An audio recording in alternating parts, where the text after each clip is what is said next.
At the end of the horrors of war, there is the beauty of peace.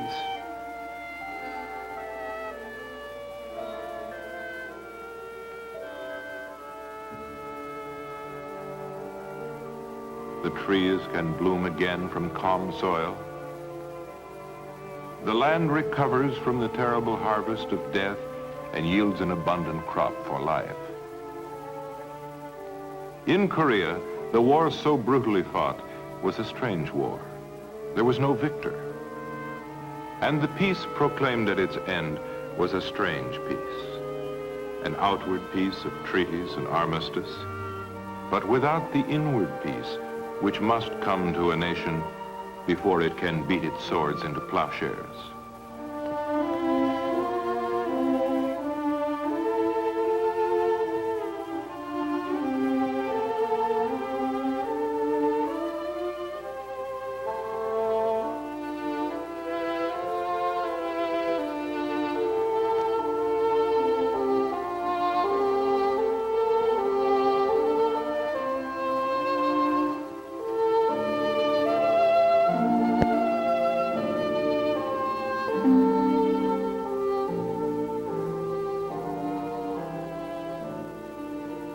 The Korean people do not wear their hearts on their sleeves.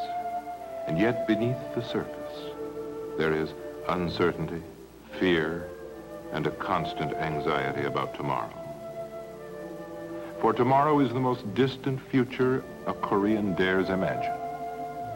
Mrs. Park looked into the eyes of her congregation one Sunday morning, not long ago. Here before her were the survivors, the orphaned, the widowed, the desperately needy family groups, all looking for assurance that life meant more than mere existence. But on this Sunday, Mrs. Park's thoughts wandered from the needs of her congregation to the needs of two who were absent, Mrs. Chung and her young daughter. There was much trouble in the little hut on the hill where the Chungs lived. The father had gone off to war, not to return. No one knew whether he was a prisoner or perhaps dead.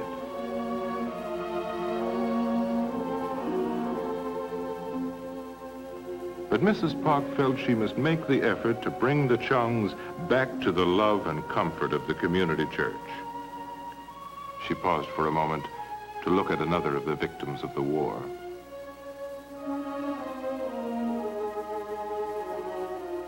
Here was all that remained of the old church, which the communists had uprooted as ruthlessly as they would any living enemy.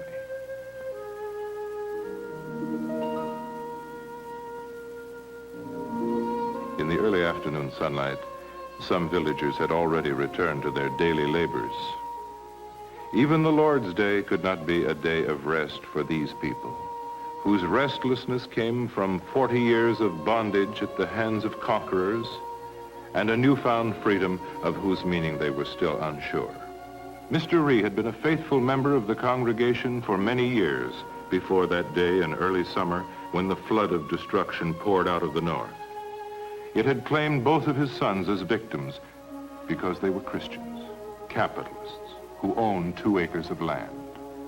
And now he had to work long extra hours to eke out an existence from this land for which his sons had been killed. For a man of 70 cannot work with the vigor of a youth of 17.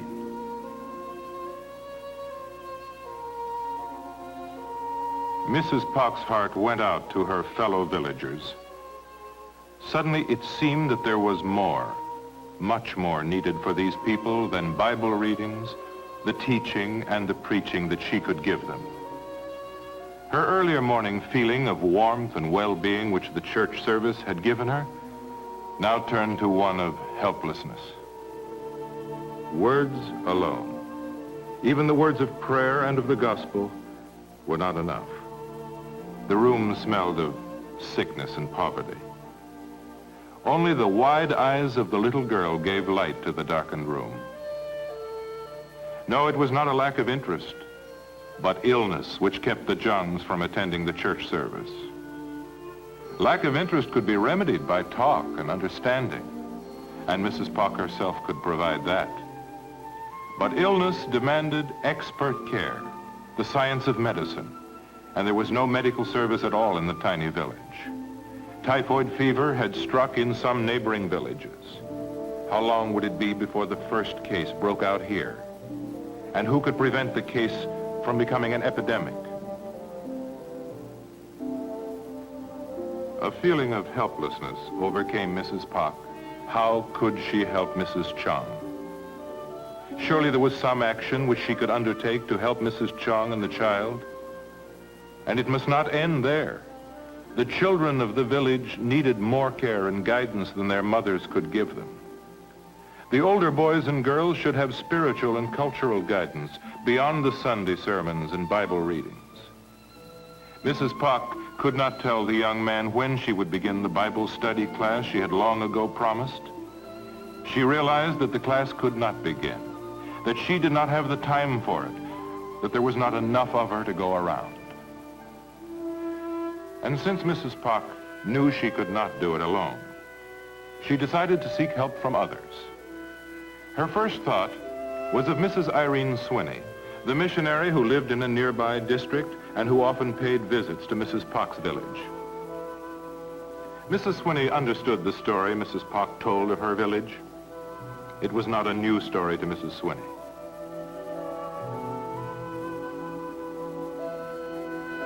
The farmers who worked long hours to make the soil yield,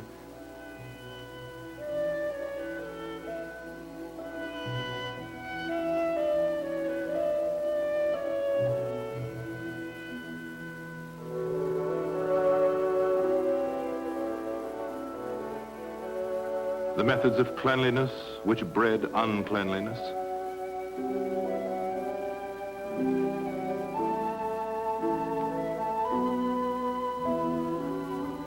The youth of the village dissipating their youth, the men whose youth had been stolen from them in the aging horrors of war, an old story of loss and the living remnants of loss. But every time she heard the old story, Mrs. Swinney revived the old dream that hope and help could be brought to these people through the grace of God and through his workers. She can't do enough herself, but she can ask help from others with greater resources. And so Mrs. Swinney, after assuring Mrs. Pak that she will do all she can, seeks guidance from the district superintendent. He recommends an immediate visit to Seoul, the capital city, and the center of Methodist activity.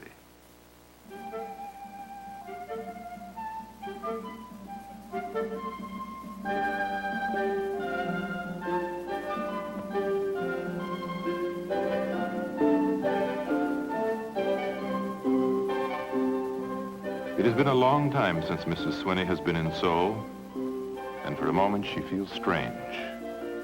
But only for a moment. For here is the friendly, familiar face of Yulene Weems, who has been a missionary for 30 years, and whose very presence promises strength and comfort, the strength that years of service bring.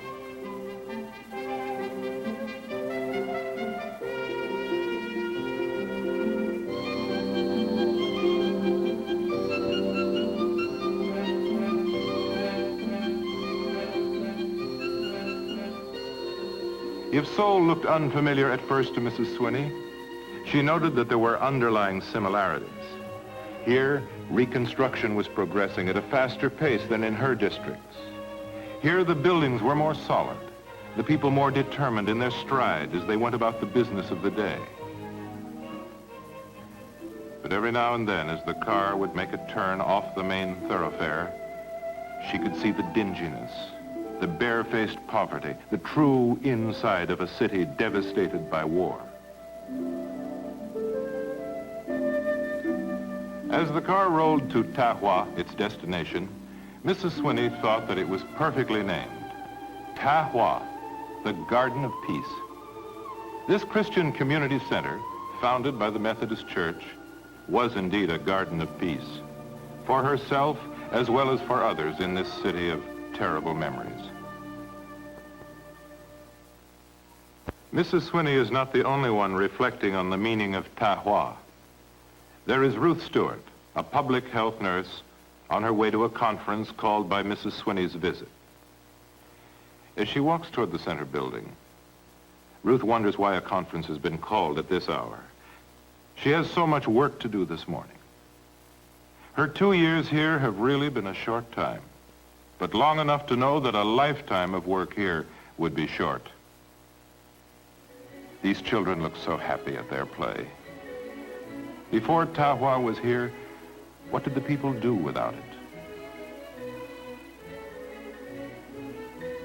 How grateful we should be that children can play in the open air now and don't have to worry about hiding in a shelter, frightened by sirens or the sound of gunfire. The children who have time to play and those who don't, the girls and boys who come to the night classes, they have work-worn faces with eyes too old for their years. The shoeshine boys, the girls who work as maids and laundresses, cleaning up after others when they should be cared for themselves. But how their eyes sparkle when they learn to read a new word. How alert their faces become when they grasp its meaning.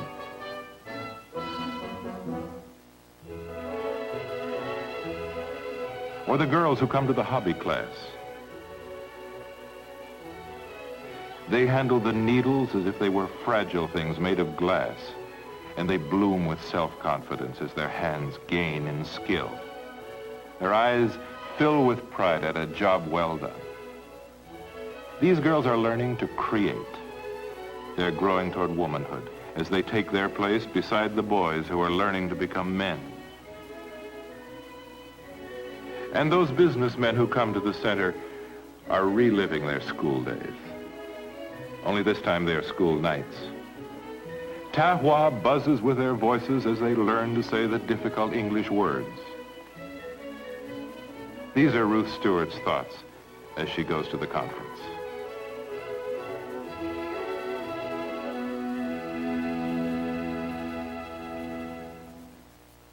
Already seated and waiting for Ruth are Sadie Maud Moore of the Methodist Seminary and a fellow staff member at Tahwa, In Suk Moon. It was Miss Moore who received the letter from Mrs. Swinney describing the troubles in Mrs. Pock's village and asking for help. Yes, the women agree. It is the same story. A different village, but the same troubles, the same needs, the same call for help. When Mrs. Swinney and Mrs. Weems arrive, the problem has already been discussed. Now the women together must find a solution. It is Mrs. Swinney's idea that a group field trip might be organized. A group consisting of workers with various skills and abilities who might come to stay in the village for a short while to help the people get back on their feet, stir up their interest again, make them see that they have not been neglected or forgotten. But how much good can this limited service do? The very fact that the service is limited means that important work will be neglected here in Seoul. And when they leave the village, they leave unfinished work behind them there too. Perhaps, In Suk Moon suggests, some young students might be brought along to remain after the workers have left and to carry through the workers' program as part of their training. For, after all, she urges, isn't it one of their primary purposes to interest young Korean nationals in the welfare and future of their country? In Suk has brought up an important point, and the idea appeals to them all. The important thing is that help in some form must be brought to the village, to make the people see that faith does not stop at prayers, lest their prayers stop in a loss of faith. The field trip with student assistance is decided upon. Miss Moore closes the conference with a prayer for guidance in the plans that they will make to organize a Christian caravan. A caravan that will bring help to one Korean village in desperate need.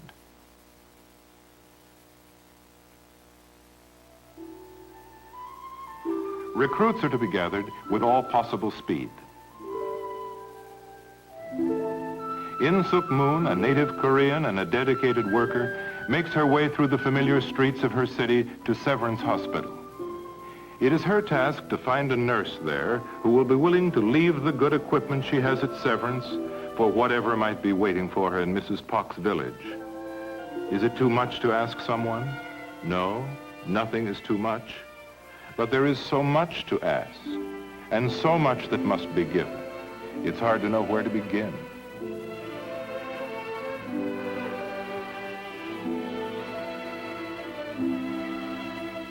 In the meantime, Mrs. Swinney has made her way to the Wyatt Baby Home, a home founded by the Methodist Church to care for the children orphaned by the war.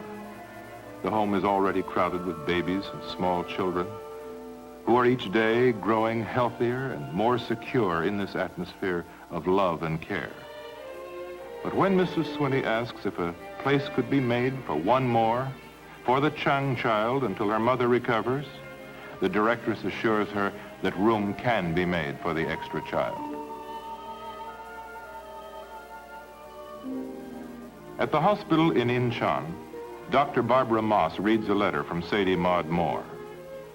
Can she or one of her staff go on a field trip to Mrs. Pock's village? When the letter is discussed at a meeting of the staff, no volunteers can be found. Yes, the doctor would like very much to go, but there are children at the hospital in his care whose cases are critical. He couldn't leave any one of them for a day. One boy is barely pulling through, his little body just learning to make use of the vitamins and minerals injected into it. His starved, swollen belly just beginning to learn a normal digestive process. Dr. Lee would like to go, but who would take her place at the baby clinic? How could she leave her infants? No, the work here is too pressing.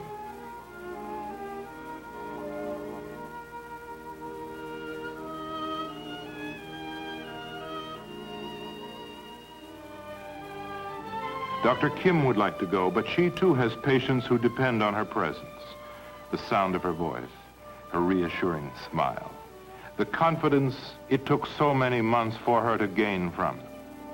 No, she cannot leave them. And so as the discussion continues, it seems that Dr. Moss will have to look elsewhere for volunteers. Not in brick and mortar, but in human lives is our real building to be done. Mrs. Weems recalls these words of a missionary doctor as she looks with pride on Ewha University. Ewha has been the first Christian college for women in Korea and the first to provide higher education for girls. Here, the Christian ideal is preserved and enriched. Mrs. Weems is seeking Dorothy Hubbard, the young American missionary who teaches English to the Ewha girls. Miss Hubbard is the right person to ask. She'll know the girls most eager and most able to learn from working with them in her classes. Watching these girls is like previewing the Korean women of tomorrow. Determined and proud, they work hard at preparing for the future.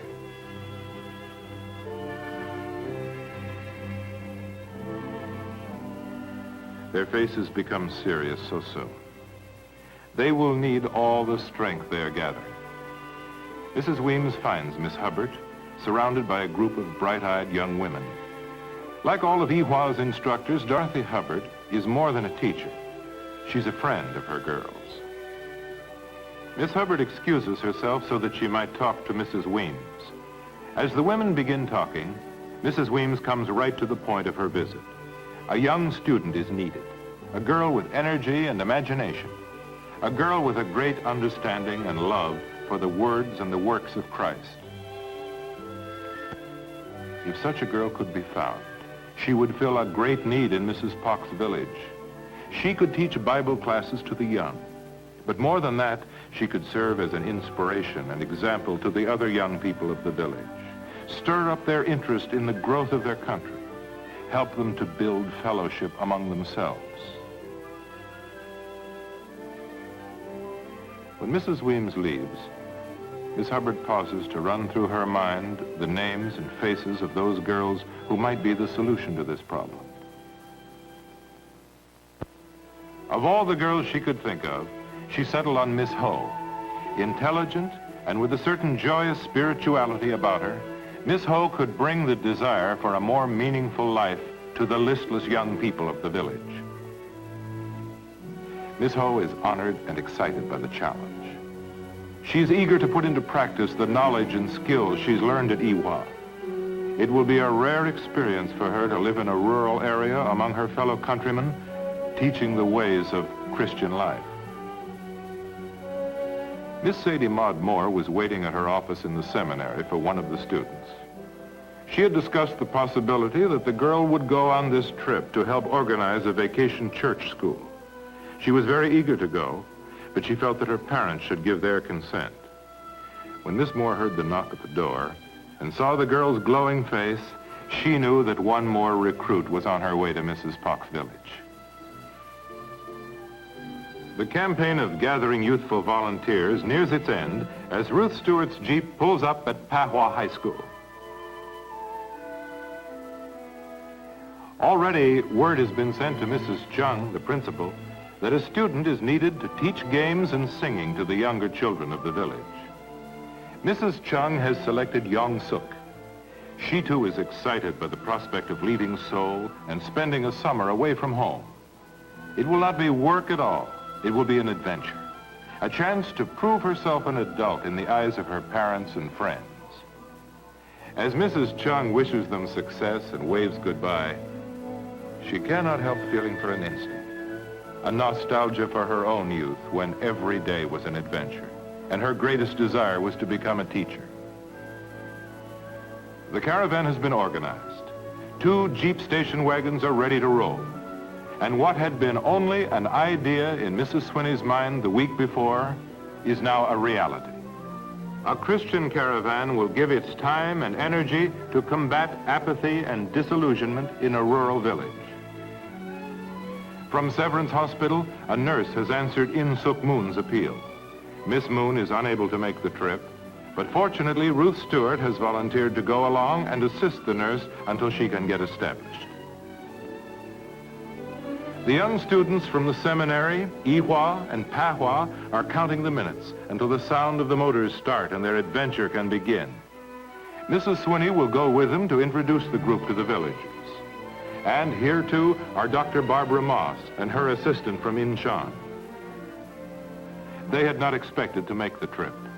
They have left unfinished work back at the hospital in Incheon, but when the assistant offered to give up her vacation time to help the village, Dr. Moss wanted to do as much. And besides, every day was bringing news of new outbreaks of typhoid fever. Several cases had been discovered in Incheon already. They must get to the rural areas and take measures to control the diseases there before they spread to larger cities. Sickness observes no vacations, no days off.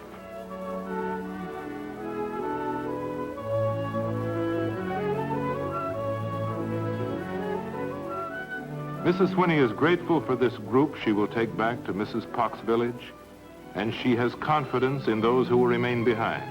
In Suk Moon, Mrs. Weems, Sadie Maud Moore. They will remain to continue their own adventure, the daily adventure of giving of themselves in Christian fellowship.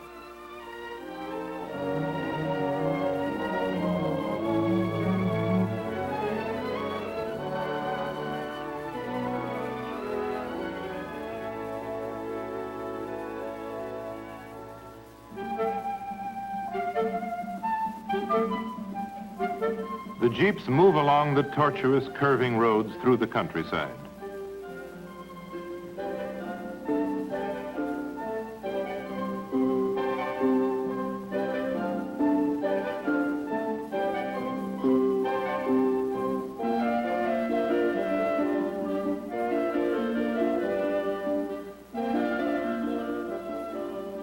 The countryside is turning green, the color of nature and renewal. How long will it take this little group in the jeeps to teach the people of the village that hope too can renew itself and ripen like the fruit of a good harvest? They must learn to look higher than the mountains and put their love and trust in the Lord, who encompasses the mountains as the mountains encompass them. Mrs. Pock awaits the arrival with some of the women and children of the village. Even as help is near, and her heart fills with joy for her friends and neighbors who will benefit from it, she does not forget that there are hundreds of Korean villages like her own which will perhaps fail in the struggle against poverty and disease. If only there were more missionaries and Korean nationals to venture into the rural areas, to bring instruction and hope to their countrymen. For it is in the rural areas that the true strength of every country lies. And without this strength, a country cannot stand proud and strong beside its sister nations. Mrs. Pak greets the newcomers, whose presence seems to lift a great burden from her shoulders. It is a small village, and she has made a great request, and the request has been granted. The first step has been taken, and the way ahead is clear. Working together with God's help, this caravan of Christians will bring to one Korean village hope and health and the happiness which comes from inner peace. One village among hundreds, but a beginning.